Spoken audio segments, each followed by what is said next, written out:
Hello and welcome to another video from Leftover Venison. In this video I just wanted to have a quick chat about Richi Sunak's latest statements. Richi Sunak is the Chancellor of the Exchequer here in the UK, and he's now saying that lockdown will definitely end on the 2nd of December as a matter of law. So, I mean, obviously that'll remain to be seen whether that actually happens or not. But I wanted to talk a little bit more about lockdown because Richi Sunak's also come out and said that there will be extra job losses. It will cause many more job losses, is the exact quote from him. So that's a worrying thing. He obviously thinks that COVID is quite severe, and I get the impression from listening to him talk and things that he's one of the few people in the government who actually kind of opposes the lockdown measures, but obviously not openly because he can't do that. It would be seen as being probably a traitor, and he'd get called all sorts of things in the media and by people everywhere who would say, well, are you for people catching coronavirus and dying? Do you want my granny to die, etc.? Which is kind of the world we're living in at the moment, where any opposition to this is attacked immediately, attacked by people online, it's attacked by the media. It's very strange. And going on about lockdown as well, I mean, I'd made that earlier video, and I had meant to mention that schools were staying open and universities staying open. Now, it's fairly common knowledge that schools and universities are super spreaders for any disease, any illness. I mean, colds, flus, you name it, chest infections, all that sort of thing spreads really quickly in schools amongst the children.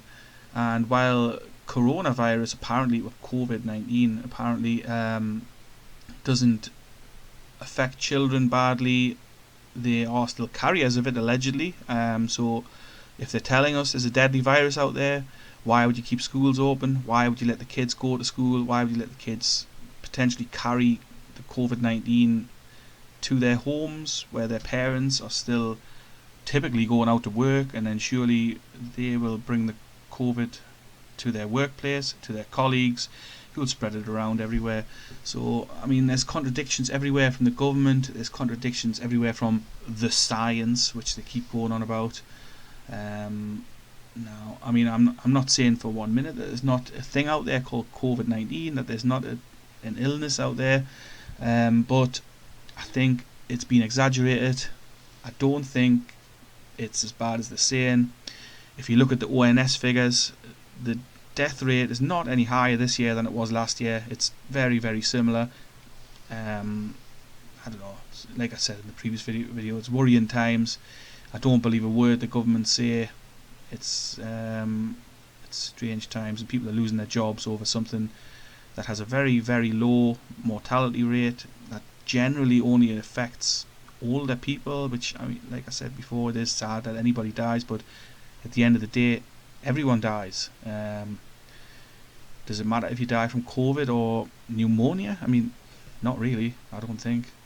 But yeah, just some quick thoughts on this, which I thought I'd share with you guys. Thanks again for listening. Again, if you've got anything to say, pop it in the comments. I'm happy to respond. I'm happy to chat. Subscribe to the channel if you want to see more videos. Don't bother if you don't. I'm not bothered either way. But I do appreciate you listening. I do appreciate your time. I mean, there's obviously millions and millions of YouTube videos out there, so anybody listening to this, I appreciate. Thanks very much for your time, and catch you later. Ta-ra.